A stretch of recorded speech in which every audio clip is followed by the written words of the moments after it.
Residents in Hong Kong have been waiting for hours to lay flowers at the British consulate to pay tribute to the Queen. Footage released on social media has shown thousands of Hong Kong residents queuing for hours in temperatures of 35 degrees to pay tribute to the late Queen Elizabeth II. As the world mourns the loss of Britain's longest-serving monarch, members of the former British colony were desperate to pay their respects despite the fractured relationship with the royal family. In the footage, which is sped up to capture the sheer length of the queues, Hong Kong residents can be seen huddling under umbrellas to escape the sun in lines that were estimated to be nearing a kilometre long. Elsewhere, tributes continue to pour in for the Queen as world leaders honour her memory. The overwhelming support for the Queen, as well as His Majesty King Charles II, following her passing on Thursday has extended thousands of miles from the UK.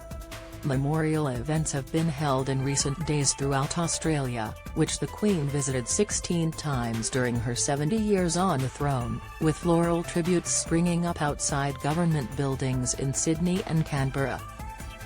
The sales of the Sydney Opera House, which Her Majesty helped open in 1973, were lit up with the Queen's image on Friday and Saturday. And on Sunday, King Charles III was officially proclaimed as Australia's new head of state with ceremonies taking place at Government House and Parliament House in Canberra.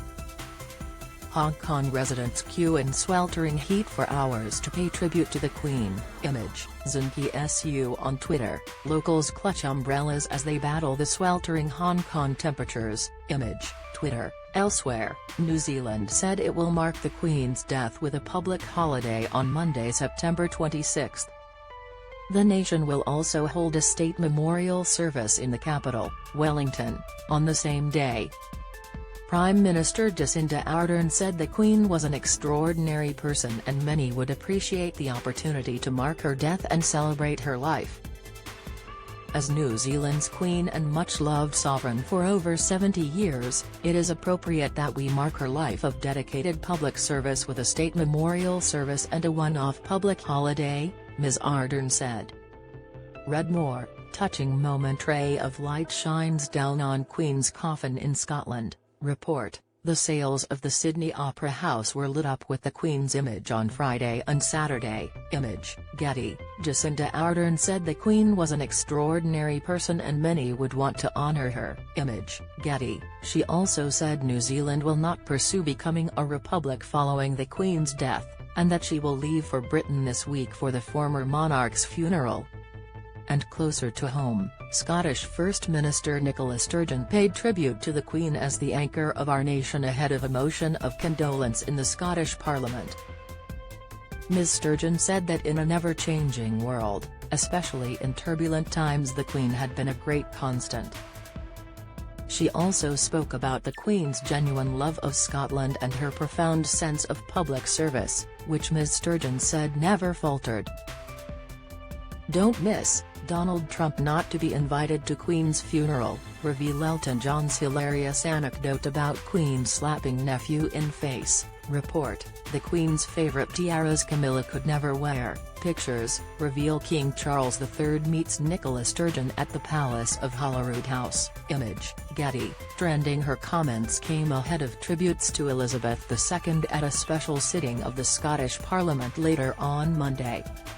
All business there was suspended last week after it was announced on Thursday that the Queen had died peacefully at Balmoral Castle. World leaders from around the globe are expected to descend upon the UK for the Queen's funeral next week. US President Joe Biden announced his intention to attend the funeral on Friday. Interest in attending the funeral is believed to be so widespread that foreign countries will reportedly be limited to having just one official present, as well as their significant other. Read next. Naturally she smiled at us, she remembers us from last time. Support for King Charles III will kill Scottish independence push. Having the Queen wave to me meant so much, says James Whale. Remarkable footage shows Queen as doting grandmother. Most us thought, irrationally, that Elizabeth would go on forever.